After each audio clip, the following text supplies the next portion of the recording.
दोस्तों, सनातन धर्म को गाली देना आजकल फैशन सा हो चुका है और कोई भी टुटपुंजिया नेता आकर सनातन धर्म को बुला भला कहकर बहुत ही जल्द फेमस होना चाहता है। और एक ऐसा ही टुटपुंजिया नेता तमिलनाडु के मुख्यमंत्री एम.के. स्टालिन का बेटा और हालेलुया गैंग का मेंबर उदयनिधि स्टालिन भी है, जो कि तमिलनाडु सरकार में युवा मामलों और खेल मंत्री भी है। इस कीड़े ने भी बहुत जल्द फेमस होने के लिए सनातन धर्म को टारगेट किया और इस मच्छर ने सनातन धर्म की तुलना डेंगू, मलेरिया और कोरोना वायरस से कर दिया। तमिलनाडु के सीएम एम.के. स्टालिन के बेटे उदयनिधि स्टालिन ने सनातन धर्म पर विवादित बयान दिया। उन्होंने इसे डेंगू और मलेरिया जैसी बीमारी बताया। कहा कि ये कुछ चीजें ऐसी हैं जिनका केवल विरोध नहीं किया जा सकता, बल्कि उन्हें खत्म करना जरूरी होता है। सनातन धर्म भी ऐसा ही है, इसे खत्म करना हमारा पहला काम होना चाहिए। और ये मच्छर यही नहीं रुका, इस दल ने खुलेआम सनातन धर्म को खत्म करने की बात कर दी। इस मच्छर ने तमिलनाडु प्रोग्रेसिव राइट एसोसिएशन के लिए बोलते हुए इस हालेलुया कीड़े ने मन से कहा कि जिस तरह मलेरिया, डेंगू और कोरोना से बचने के लिए इनके वायरस को जड़ से खत्म करना पड़ता है, उसी तरह सनातन धर्म को भी जड़ से खत्म करना पड़ेगा। और दोस्तों, ये छोटा कीड़ा जिस मन से ये सब बोल रहा था, उनका काम ही हिंदू धर्म को बदनाम करके हिंदू लोगों को ईसाई बनाना है और ये हालेलुया कीड़ा उसी काम में लगा पड़ा था। दोस्तों, आपको बता दें कि इस हालेलुया कीड़े ने 2022 के दिसंबर महीने में क्रिसमस के एक इवेंट में मन से कहा था कि मैं और मेरी वाइफ ईसाई धर्म को फॉलो करते हैं और ईसाई होने पर हमें गर्व है। तब इस बात को लोगों ने इस मच्छर की व्यक्तिगत बात समझकर इस बात को कोई तूल नहीं दिया था, पर अब देश की जनता को समझ आ रहा है कि यह हालेलुया कीड़ा तमिलनाडु की जनता को सीधा सीधा धर्म चेंज करने के लिए उकसार रहा है। इसलिए ये दो कौड़ी का नेता हर पब्लिक मन से अपने आप को ईसाई साबित करने पर लगा है। दोस्तों, इस नफरती कीड़े के अलावा बहुत से और भी नफरती कीड़े इस देश में भरे पड़े हैं जो सनातन धर्म को गाली दे चुके हैं, जिनमें अपने आप को दलित नेता कहे जाने वाले स्वामी प्रसाद मौर्य ने भी एक सभा में रामायण को धर्म ग्रंथ मानने से इनकार कर दिया था, इसको जलाने तक का आह्वान कर दिया था। हिंदू धर्म नाम की कोई धर्म है ही नहीं।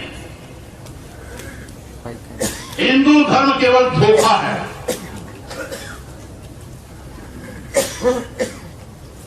सही मायने में जो ब्राह्मण धर्म है, उसी ब्राह्मण धर्म को हिंदू धर्म कहकर के इस देश के दलितों, आदिवासियों, पिछड़ों को अपने भ्रम के मकड़जाल में फंसाने की इनकी एक साजिश है।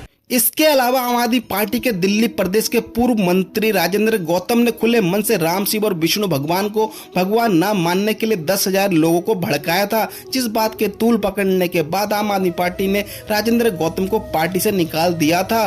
पर दोस्तों, मेरा सवाल INDIA गठबंधन के नेता राहुल गांधी से है, जो नफरत के बाजार में मोहब्बत की दुकान खोलकर बैठे हैं। वो क्यों नहीं इस नफरती चिंटू उदय स्टालिन के इस नफरती भाषण को गलत कहते हैं? अब क्या हो गया आम आदमी पार्टी के मुखिया अरविंद केजरीवाल को, जो अपने आप को हनुमान भक्त कहते थे और हनुमान चालीसा का पाठ करते थे? अब जब कोई नल्ला हनुमान जी के अस्तित्व को खत्म करने की बात कर रहा है, तो ये सत्ता का लालची क्यों नहीं कुछ बोलता? अब क्या ममता बनर्जी और नीतीश कुमार को सांप सूंघ गया है? जब मणिपुर की बात आती है तो संसद के अंदर हाय तौबा मचाने लगते हैं। क्या ये सारे INDIA वाले नेता अब एक भी ट्वीट नहीं कर सकते इस बात को गलत बोलने के लिए? दोस्तों, ये लोग ऐसा नहीं करेंगे क्योंकि इससे इनको अपना अलायंस टूटने और वोट बैंक खिसकने का डर है। पर क्या दोस्तों, सनातन धर्म को खत्म करना इतना ही आसान है जैसा इस ईसाई मिशनरी ने भाषण दिया? दोस्तों, एक तरफ जहां ऐसे ईसाई मिशनरी हिंदू धर्म को खत्म करने की बात करते हैं, वहीं ब्रिटेन के प्रधानमंत्री ऋषि सुनक जैसे नेता विदेश में भी हिंदू धर्म का प्रचार करते हैं। दोस्तों, एक तरफ जहां ऐसे नेता सनातन धर्म को खत्म करने की बात करते हैं, वहीं विदेशी लोग सबसे तेजी से सनातन धर्म को अपना रहे हैं, बिना किसी दावत और मिशनरी संगठन के मदद से।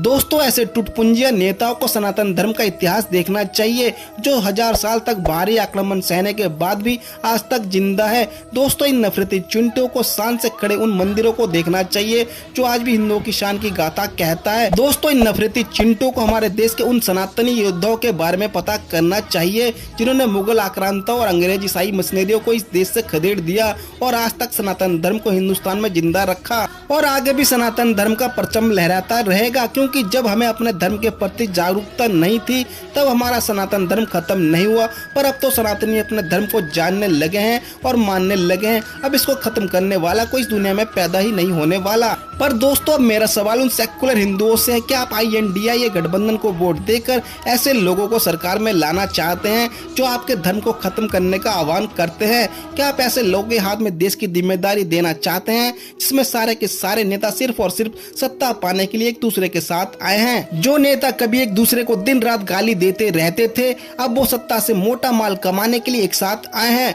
जिन नेताओं ने जेल की हवा खाया है, क्या आप उनको इस देश का मालिक बनाना चाहते हैं? फैसला आपको करना है, क्योंकि वोट आपका है। इसलिए अपने आने वाली पीढ़ी का ख्याल करके वोट करें, क्योंकि ये देश हमारा है तो सोचना भी हमें ही है। और अगर आपको वीडियो पसंद आया हो तो वीडियो को लाइक और चैनल को शेयर जरूर कर दे, जिससे हिंदुओं की बातें हिंदुओं तक पहुंच सके। तब तक दोस्तों, वंदे मातरम, जय श्री राम।